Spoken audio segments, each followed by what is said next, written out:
Good morning guys.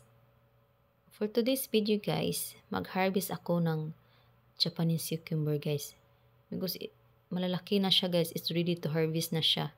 So yung yung malalaki lang yung harvestin ko. Yung maliliit iiwan ko muna, palalakihin ko muna. So as you can see guys, very good size yung cucumber ko. Ang sarap sa feelings guys na magtanim tayo ng sariling gulay at mag-harvest tayo ng sariling gulay. At saka na mag-harvest din ako ng Baguio beans. We called it Baguio beans in Philippine, but in Japanese I don't know the name. In English I don't know.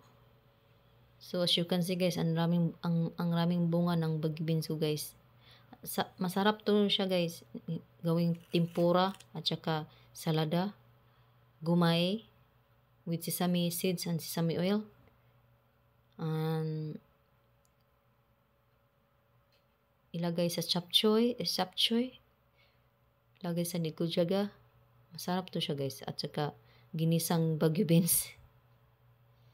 You can see, ang daming bunga. So i-flex ko lang yung talong ko guys, ang haba ng talong ko guys. This type of variety guys, mahabang talong, this type of variety. So ito yung lang na-harvest ko guys.